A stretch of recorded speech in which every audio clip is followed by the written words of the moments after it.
एक लड़की होती है जिसका नाम होता है रेशमा। रेशमा जो है इलाहाबाद में पढ़ने के लिए जाती है और रास्ते में उसके जो सहेली होती है उसका जन्मदिन होता है। तो रेशमा जो है जन्मदिन मनाने के लिए सोचती है कि पहले जन्मदिन अटेंड कर लें फिर जाएंगे, इलाहाबाद जाते हैं। तो दोस्तों इलाहाबाद जाते समय उसको काफ़ी देर हो जाती है और ट्रेन में काफ़ी लड़के लड़के दिखते हैं और उसमें कोई लेडीज़ नहीं होती है। रेशमा काफ़ी डरी सहमी होती है और इधर उधर देखती है कि कोई लेडीज़ मिल जाए जो कि हमारा सहारा बन जाए, लेकिन ऐसा नहीं होता है। और वहाँ पे एक स्टेशन और आता है तो उसमें ढेर सारे लड़के यानी कि 3-4 लड़के लड़के चढ़ जाते हैं। इससे रेशमा की डर और बढ़ जाती है। वो सोचती है कि अब क्या होगा, अब तो बहुत ही डरी रह होती है और उठ करके जाती है, देखती है कि कोई और लेडीज़ नहीं आ रही। अगर लेडीज़ आ जाती तो बड़ा अच्छा होता। मन ही मन ये कहती रहती है और 3-4 लड़के ठठोली ले लेकर हंस रहे होते हैं। रात के समय होती है और रेशमा का डर के मारे पूरा उसका जहन जो है कांप रहा था, बहुत डरी सहमी होती है। तो इस तरह होती है रेशमा। और वहीं पर जो लड़के चढ़े होते हैं वो 3-4 लड़के होते हैं, उसमें से एक लड़का जो है काफ़ी शरीफ दिखता है। वो बार बार रेशमा की तरफ देखता और बुलाने की कोशिश करता कि किसी तरह इसको बुलाए और जो डर इसका है निकल जाए। तो वो लड़का बार बार पूछता है कि आपका नाम क्या है। तो फिर डर के मारे उसके आवाज़ ही नहीं निकलती।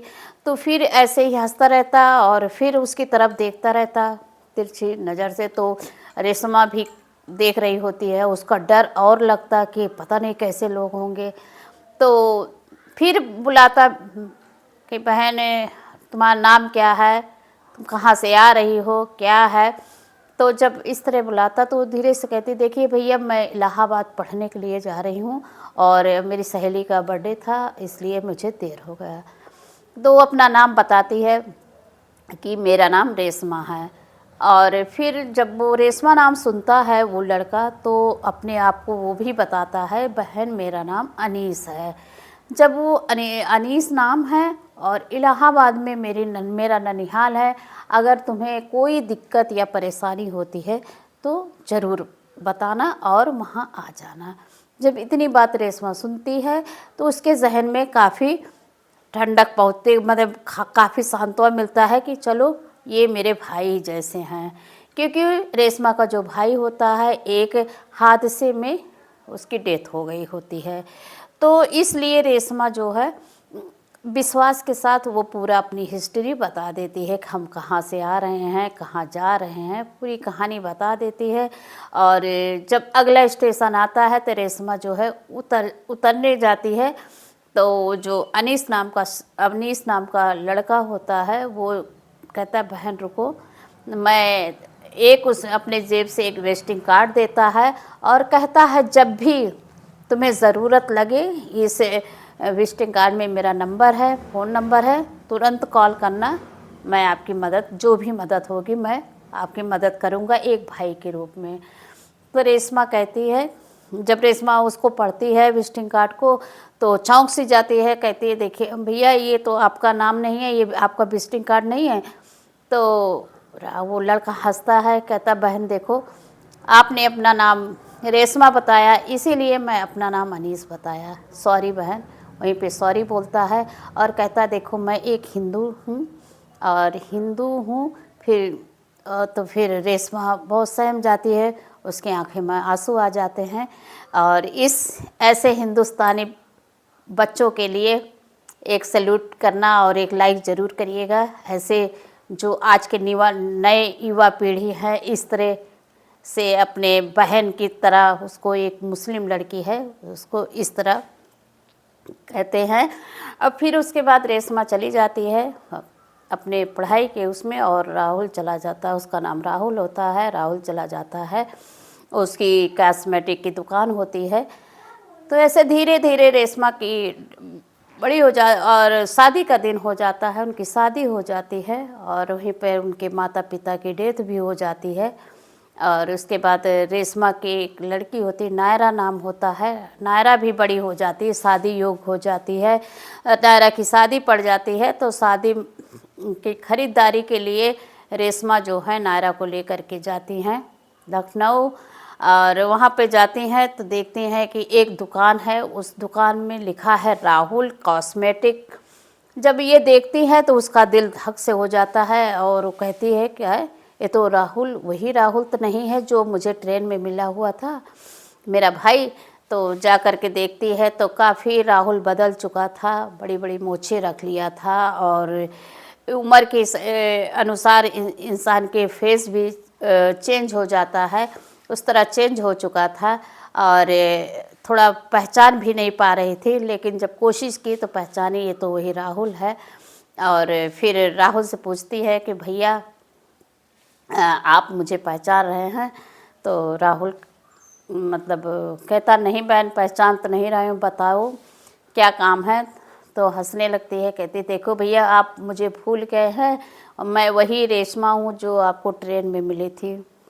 तो राहुल कहता है अरे बहन आप, वो भी भावुक हो जाता है। दोनों लोग बहन भाई मिलते हैं, कहते हैं कि अब तक तुमने कभी संपर्क नहीं किया, कॉल नहीं किया, पूरा शिकवा शिकायत एक दूसरे को बताते हैं। तो रेशमा कहती है कि भैया देखिए मेरा जो कार्ड दिए थे वो मेरा खो गया, इसीलिए संपर्क नहीं हो पाया। और वो भी राहुल कहता है कि देखो बहन जो दी थी वो मेरा खो गया।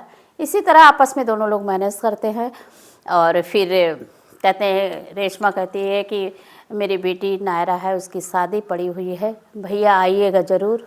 तो उसका भाई अंदर से भाई बहन जुड़ चुके थे। तो राहुल कहे नहीं बहन मैं आऊँगा। तो जिस दिन शादी होती है, जिस दिन शादी मतलब बारात आती है नायरा की, उस दिन सब बहुत सारे लोग रिश्तेदार मेहमान दूर दूर दराज के आए हुए होते हैं, मामा फूफा हर कोई आया होता है। लेकिन रेशमा जो है मतलब उनका दिमाग डिस्टर्ब हुआ रहता है कि मेरा अभी भाई नहीं आया है। बार बार दौड़ दौड़ के जाती हैं, बाहर देखती हैं और लोग सोचते हैं कि क्या देख रही है, क्या देख रही है। लोग मतलब सोचता है कि क्या है, बार बार बाहर जा रही है, सारे लोग तो आ गए हैं। लेकिन थोड़ी देर बाद राहुल अपनी फैमिली के साथ आते हैं और वहीं पर रेशमा जब देखती है दौड़ के जाती है और पपक के रोने लगती है पकड़ करके।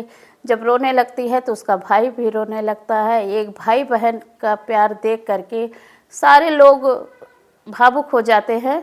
और ये रहा एक हिंदुस्तानी बेटे का जज्बा जो कि अपने उस पे खरे उतरे। एक मुस्लिम कि बेटी की शादी में एक मामा का रोल अदा करता हुआ दिखाए राहुल नाम का शख्स अपने एक बहन का दर्जा वफादारी किया और एक मामा का रोल निभाया और जो पूरा मामा का रस्म रिवाज होता है वो पूरा किया।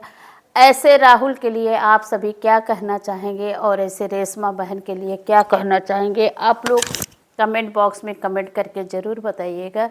ऐसे हिंदुस्तानी बनने के लिए गर्व है सभी को कि ऐसे ही बच्चे हों जो आज के डेट में बच्चे के दिमाग में फालतू फालतू की बातें चलती हैं।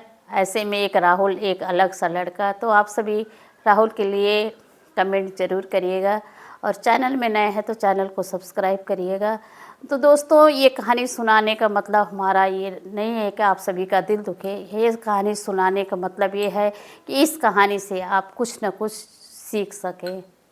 तो दोस्तों नमस्कार, धन्यवाद।